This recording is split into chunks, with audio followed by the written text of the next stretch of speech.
can't even remember where the idea came from. At that time, I liked to work through fears or phobias, or I wanted to kind of better myself or work things out, and I would use an art experience to make that possible.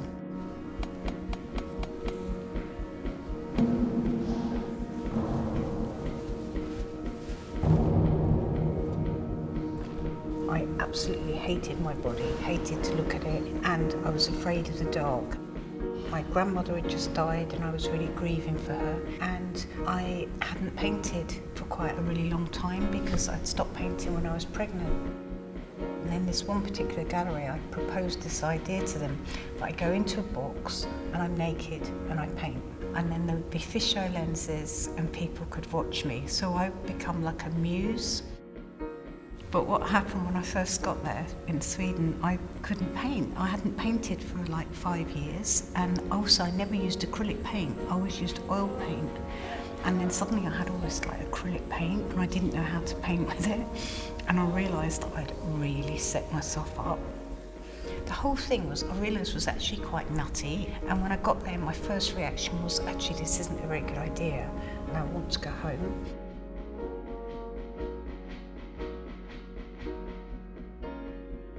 And then I thought, I know, I'll go through my idea of art history.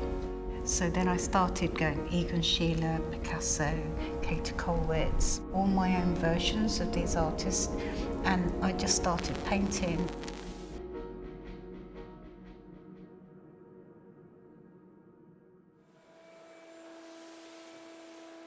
I respect Tracey because she's sincere. Nothing is bullshit. It's all real. The element of constantly wanting to push herself and strive for better and challenge herself. And that was the biggest challenge. Yeah. It was almost like a crime scene. Every single item is catalogued, from the cigarette butts, the matches, the scissors, the nail clippers, the paper cups, the staple gun, ketchup bottles, little toy troll, the same loo roll that she used back in Stockholm, back in '96. Everything was laid out. This hasn't been seen. It was in Christie's. That's where these guys bought it, but it hasn't been seen as a run in 20 years, I think.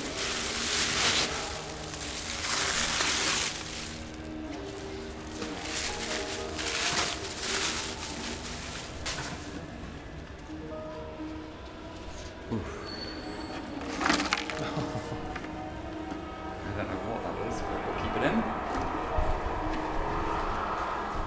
I think it's food. That room made her the artist she is today. It's the beginning of her painting. That's why it's such important artwork.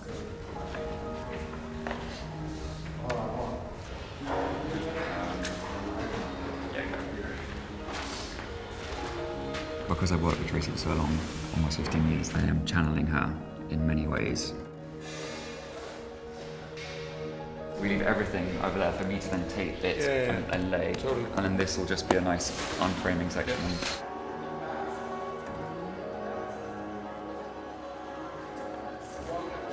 The screen goes over to the left, I would say about that much. Obviously, there is an organic nature to it because it's not about copying something literally. It has to have the sense of the human, the sense of Tracey in the room. I have to feel where would she leave things, knowing her so well as well. She's got such bad OCD, so some part of it is really organized, and then a lot of it is, it's so natural as well, because she was living in this environment. But I know what she's like and placing bottles in a certain way. So it has to look ordered, but then at random, natural, but then also in Tracey, if that makes sense.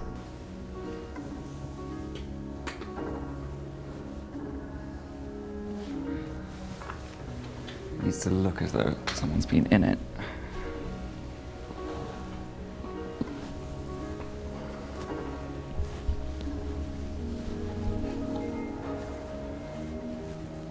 I'm the closest person to Tracey in terms of her practice.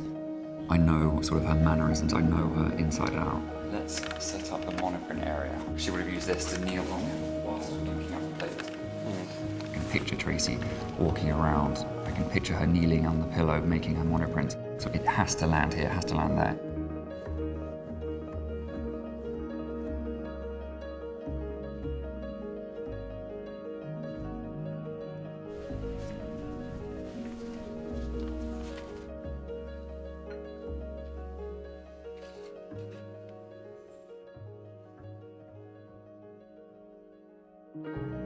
says now when she paints, it's like going to see a fortune teller. She wants to know something that she doesn't know about herself.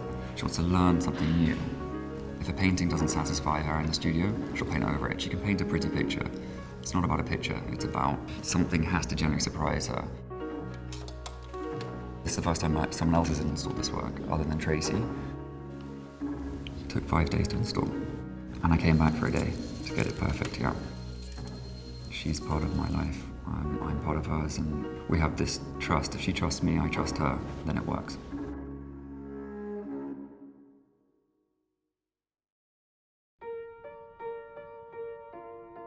This, I think, is being kept, not because it's good or it's interesting, but because it's somehow an important step into my development as a painter. And what's really clear about this room is you can see how I think as a painter. You don't just see the paintings, you see how my mind works. It's lived in, isn't it?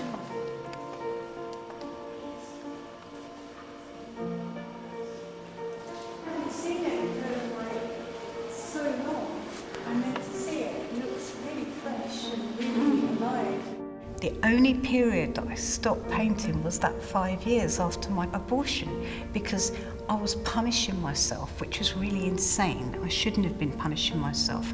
I had to find a way of going forward, of justifying my art on those terms. And I think by not painting for a long time, I did, because now when I paint, I really understand what it's all about. Whereas I think when I was really young, I didn't. When I was young, I was just talented with paint and wanted to be a painter. I didn't understand why. I didn't understand the substance. I didn't understand the importance. I didn't understand the alchemy, and I didn't understand the spirituality behind paint, or what happens. There's something from nothing. I can see my sincerity of how hard I was pushing things in my idea of learning and pushing myself. In 3.5 weeks, I did all that work. I was thinking about the process of painting and being alone and being fragile and being vulnerable and being naked, and what it meant to lay yourself bare like that as an artist. What does it mean? And that mental process of doing that, I came out of it a different person. And when I look at that and I hear the music, the doors and everything, it's really like I've just walked out the room. So it's kind of quite emotional seeing it. It's really interesting for me. It looks amazing. It really looks amazing. When I see it in the photos, you know what I mean? Because I'm one cut away. It's really, really, really, really amazing.